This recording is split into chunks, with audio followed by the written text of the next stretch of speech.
Écouter de la musique en streaming, bon, vous, c'est 11,99 €, mais il y a une nouvelle taxe française sur les revenus des plateformes qui est prévue là voilà, pour 2024. Vos concurrents dénoncent des mesures injustes et disproportionnées. Vous, chez Deezer, vous dites quoi sur cette nouvelle taxe streaming? Bah, nous, on s'est beaucoup exprimé dessus. Ça a été la grande déception de la fin de l'année 2023. Mmh. Vous vous battez contre, très clairement. Oui, on se bat contre et on pense qu'en plus, surtout en tant que Deezer, c'est une taxe qui est évidemment injuste, mais en plus particulièrement choquante, puisqu'elle nous impacte, nous, de manière totalement disproportionnée, puisque c'est une taxe qui est en France. Mais oui. Et pour nous, Deezer, la France, c'est 60% de notre chiffre d'affaires.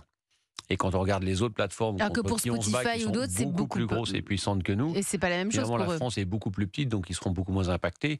Et quand on parle de la Big Tech, bah, eux, ils ont tout un tas d'autres activités.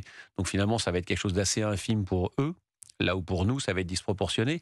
Et c'est là où on trouve ça choquant, c'est qu'à un moment où on parle d'enjeux de souveraineté culturelle, d'enjeux de souveraineté technologique, et où finalement, il y a une plateforme française Mmh. qui fait la promotion de ce type de Plateforme technologie, qui française investit. avec plus de 600 salariés, hein, donc tout ça, c'est Voilà, on a important. 600 salariés, il y en a 500 qui sont en France.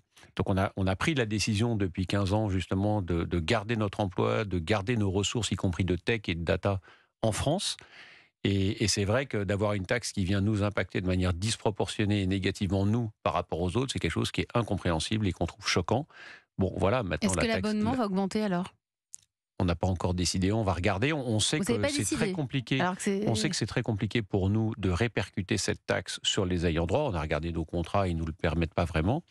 Donc, soit ça va affecter nos investissements et ce qu'on investit en termes de marketing ou en termes de technologie ou en termes d'innovation qu'on devra réduire, mais on voudrait éviter ça parce qu'en plus, c'est pas dans l'intérêt de l'industrie de la musique heu, qu'on réduise ses investissements. heu, Soit on va le répercuter sur le consommateur. Donc voilà, on n'a pas encore pris la donc décision, c'est mais c'est ce possible qu'on que regarde. les abonnements augmentent? Ça fait partie du champ des Ça choses fait qu'on regarde. partie parce qu'elle est de combien cette taxe? C'est combien en plus? C'est à peu près une vingtaine de centimes. Ah, c'est beaucoup. C'est beaucoup si vous augmentez les abonnements Ah ben, de pour nous, 30, surtout 40 avec les marques, parce que centimes, je vous rappelle qu'on reverse quand même 70% de l'abonnement aux ayants droit, c'est-à-dire aux auteurs, c'est-à-dire voilà, aux aux auteurs éditeurs. et aux différents intermèdes, les Mmh. maisons de disques, etc., aux compositeurs, à la SACEM. Donc on reverse 70% de l'abonnement qui nous est payé chaque mois aux ayants droit.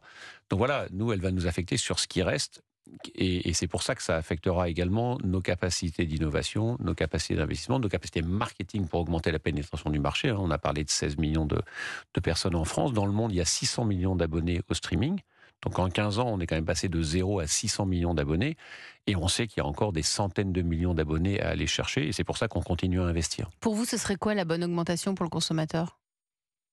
Lié à la taxe streaming, Ouais. je ne peux pas vous répondre pour Non, l'instant. mais On n'a pas encore pris cette vous décision. avez quand même une petite idée? Non, non, ça fait partie des choses qu'on est en train d'étudier. Mais on Donc n'a c'est pas exclu, c'est ce que vous nous dites ce c'est soir? pas exclu et c'est Stéphane pas Rougeot. confirmé. Voilà. Vous restez autour de la table de la France Bouge, dans cette France Bouge consacrée à la musique.